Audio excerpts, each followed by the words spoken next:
안녕하세요. 오늘은 조금 색다른 주제 인간의 욕구에 대해 이야기하고자 합니다. 충족되지 않으면 안 되는 것을 욕구라고 부릅니다. 그럼 인간이 생존에 필요한 욕구는 무엇일까요? 우리는 흔히 인간의 3대 욕구를 수면욕, 식욕, 성욕으로 규정합니다. 첫 번째로 수면욕은 인간의 욕구 중에 가장 참을 수 없는 욕구이며 3주를 못 자면 인간은 죽는다고 합니다. 음식의 경우 거부할 수 있으나 수면욕은 의지와 상관없이 잠을 자지 못하면 어느 순간 잠들어 버립니다. 다음으로 두 번째, 식욕.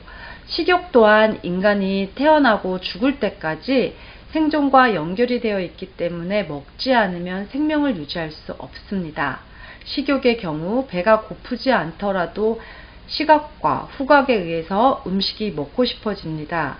하지만 몸이 아플 때는 식욕도 느낄 수 없고 그로 인해 죽을 수도 있기에 혹자는 성욕보다 강한 인간의 욕구라고 합니다.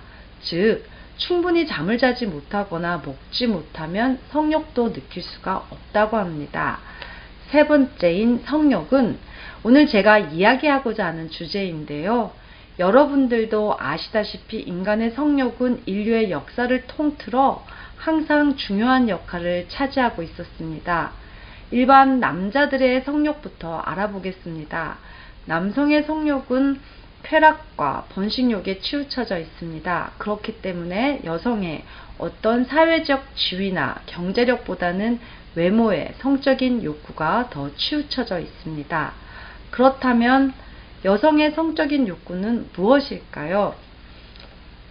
모든 여성들이 100% 같을 수는 없겠지만 여성은 성적 쾌락이나 번식의 욕구보다는 보호와 안정이라는 차원에서 성적인 욕구가 크다는 것이 우리가 일반적으로 알고 있는 사실입니다. 그래서 여성들이 남성의 지위나 경제력, 기타 외적인 조건에 대해 남성들에 비해 많이 고려하는 것일 것입니다. 이는 자연스러운 것이며 이러한 인간의 기본 욕구 중에 하나인 성적인 욕구의 표출로 나타나는 것입니다. 이러한 남성들의 강한 성적 욕구는 미인을 차지하기 위한 나라 간의 전쟁도 불사했던 바로 그 성욕에 대한 내용이 되겠습니다. 고대부터 중근대 사회까지 성욕은 남성들의 전유물처럼 여겨졌습니다. 정복자들과 육체적 강자인 남성들에 의해 여성의 성은 어떤 전유물처럼 여겨지곤 했던 것이 사실입니다. 하지만 근대사회에 이르러 여성인권이 성장하면서 이러한 남성들의 성욕은 제한을 받게 되었습니다. 더 나아가 점차적으로 여성 인권의 중심이 돼버린 페미니즘에서는 성상품화를 타파한다는 명분하에 특히 우리나라의 주류인 급진적 페미니즘 혹은 과격 페미니즘을 지지하는 레디컬 페미니스트들은 여성의 성적 쾌락의 해방이나 강제 이성애에 대한 비판, 레즈비언의 권리 획득을 주장합니다. 그리고 성적 폭력 및 남성 중심적인 성문화에 대해 비판하고 있습니다. 또한 직업에는 귀천이 없기 때문에 다른 모든 노동자들과 마찬가지로 성매매 종사자들의 노동권도 존중받아야 한다고 주장하는 페미니스트들도 생겨났습니다. 이와 같은 맥락에서 창녀나 매춘부 같은 차별적인 명칭 대신에 성노동자라는 용어가 제시되기도 했습니다.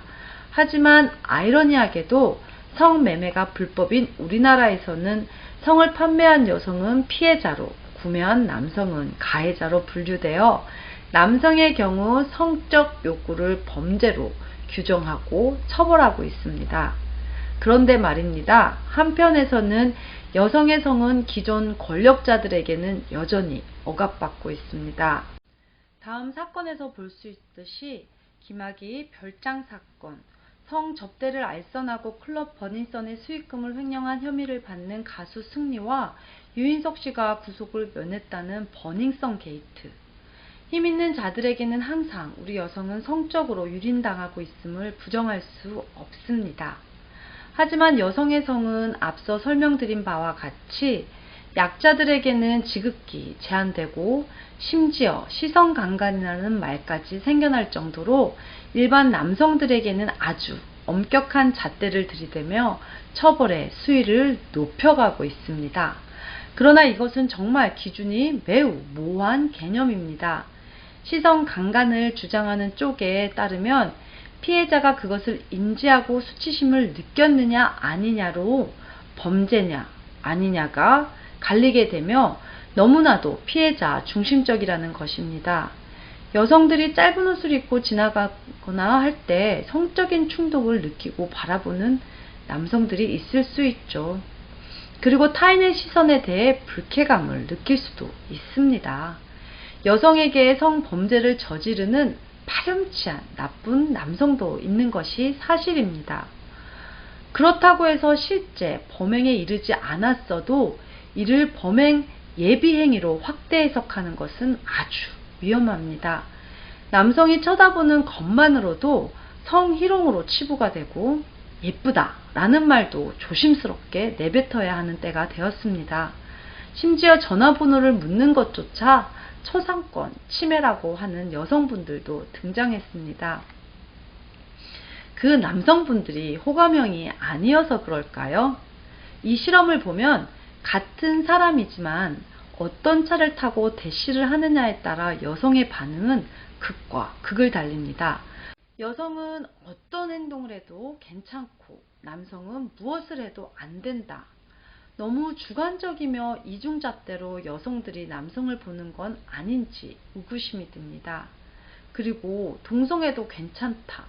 길거리에서 해괴한 복장으로 어린아이들 앞에서 성행위를 연상시키는 도구들과 퍼포먼스를 하는 퀴어 축제도 옹호하는 페미니즘은 어째서 일반 남성들의 지극히 정상적인 성적 욕구를 제한하려 드는 걸까요?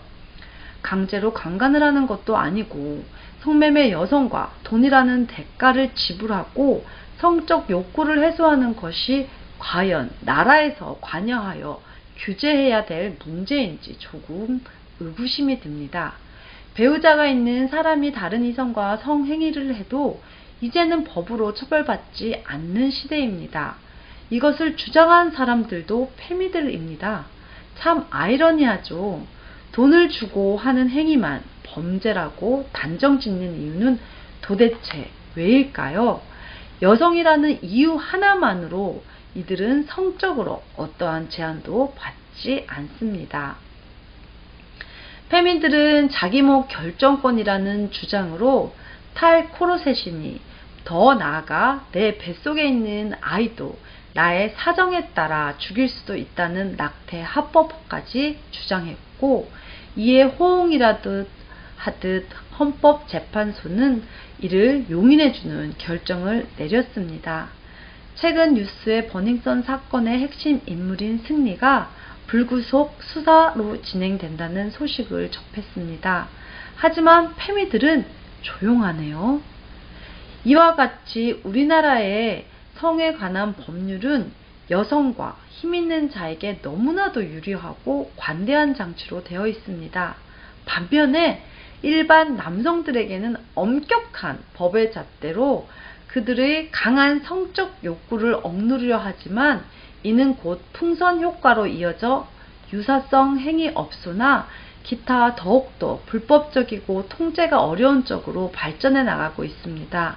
이러한 여성들의 성적 자기 결정권 주장은 여성들의 프리섹스 문화를 불러오게 될 것이 분명하며 여러분들도 아시다시피 그 연령대가 점점 낮아지고 있는 것이 현실입니다.